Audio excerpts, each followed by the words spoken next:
जय गुरु। आज मैं घर पे नहीं हूँ और मेरे ससुर जी की तबीयत ख़राब है। दिल्ली में एडमिट है, तो मैं दिल्ली के लिए रवाना हुआ हूँ और इसलिए मैं सोचा आज का जो वीडियो है मैं बना भी नहीं पाया। तो आज मैं ट्रेन बस पे बैठा हूँ। रात के 4:30 बज रहे हैं, उतरने का टाइम आ गया है। आज कुछ बातें आप लोगों से शेयर करूं। जीवन में सुख और दुख ये सबके जीवन में ये जो घड़ी है ये आती रहती है। ये जो जगत है, इस जगत में केवल दुख ही दुख हर जगह है, लेकिन इस दुख के अंदर से अपने मन को विचलित न करते हुए सुख का अनुभव करना है। और ठाकुर जी ने सत्यानुसरण में बोले हैं कि सुख और दुख ये हमारे मन की भावनाएं हैं और इसी को अगर हम चाहते हैं तो इससे दुख को हम भगा सकते हैं।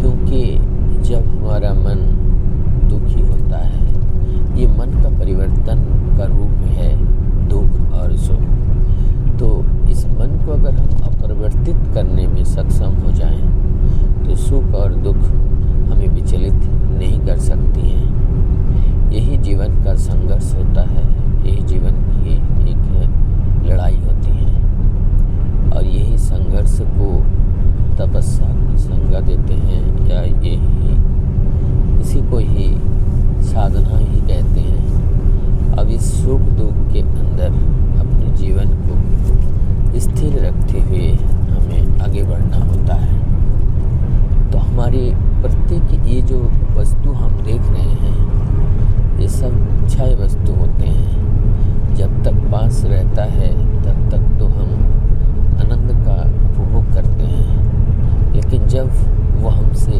दूर हो जाते हैं, बिछुड़ जाते हैं, तो फिर हमें दुख का अनुभव होते हैं। आज जिस मोबाइल के माध्यम से मैं बातें कर रहा हूँ, यदि ये मोबाइल अभी हमारे हाथ से खो जाए, कहीं गिर जाए, तो हमें फिर वही मोबाइल जो आज मैं उसको लेकर आनंद कर रहा हूँ, फिर वही मोबाइल जो है हमें दुख देने लगती हैं। जगत के जितनी भी वस्तु हम देखते हैं सभी ये क्षय वस्तु हैं। एक दिन न एक दिन इस वस्तु का समाप्ति होता है। ये वस्तु हमसे दूर चले जाती हैं, यह वस्तु को छोड़कर हम दूर चले जाते हैं। ये जगत ही भौतिक जगत है। भौतिक जगत ये नाशवान जगत है, ये स्थिर जगत नहीं है। ये केवल हमें प्रैक्टिकल के लिए मिले हैं। इस प्रैक्टिकल से अपनी अनुभूति का अर्जित करना है, उसके बाद अनुभूति अर्जित करके अपने अपने गंतव्य पे जाना है। ये प्रैक्टिकल फील्ड है, वर्किंग फील्ड है और इस वर्किंग फील्ड में अपने दायित्व को निभाते हुए अनुभव को लाभ करना है और अनुभव को लाभ करके फिर सबको छोड़ के चला जाना होता है। कोई भी महान व्यक्ति, कोई भी अमीर, कोई भी गरीब, कोई छोटा बड़ा, यहाँ पर इस प्रकृति के सामने, इस भौतिक जगत के सामने सभी लोग समान हैं। ना कोई छोटा है ना कोई बड़ा है, क्योंकि ये मृत्यु रूपी जो कि मित्र आता है, ये मित्र सबके लिए समान होते हैं। जब वक्त आते हैं तो वो बुला लेते हैं।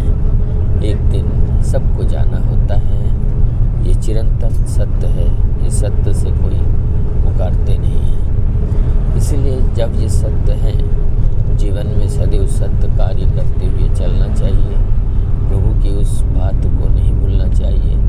जिस कार्य के लिए हम धरती पर आए हैं उस कार्य को हमें अवश्य करना चाहिए। उस कार्य को भूल करके हम अगर जीवन चलाते हैं तो हमें दुखी होना पड़ता है। जब इस मिथक को सत्य मान के चलते हैं तभी दुख का कारण होते हैं। जो मिथक है, इस माया के भ्रम में पड़ के को सत्य तो हम कभी ना माने, क्योंकि एक दिन जाना सबको तय है, निश्चित है, इससे कोई मुकार नहीं सकते हैं।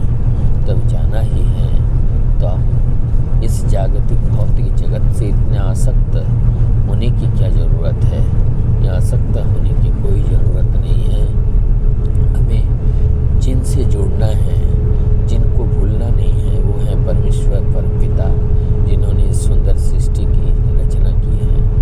अब मैं हमारी गाड़ी दौड़ रही है सड़क से, और दिल्ली के ये चारों ओर दोनों साइड में जो बड़े बड़े महल बने हुए हैं, बड़े बड़े घर बने हुए हैं, वो इस मोबाइल में आप लोगों को देखने को, इस चित्र में देखने को मिल रहा है। चाहे वे कितने ही चमक हो, कितने ही सुंदर हो, लेकिन इन सबको एक दिन जाना तय है। इसमें से कोई अपने को बचा नहीं पाएगा, चाहे इस दुनिया को कितना भी सुंदर बना लो, कितना भी कुछ कर लो। एक बात तो ये है, दूसरी बात ये है, ये आपको आनंद नहीं दे पाएगा। कभी ये जगत की कोई भी वस्तु हमें संपूर्ण आनंद नहीं दे सकती है। क्षणिक आनंद तो दे सकती है,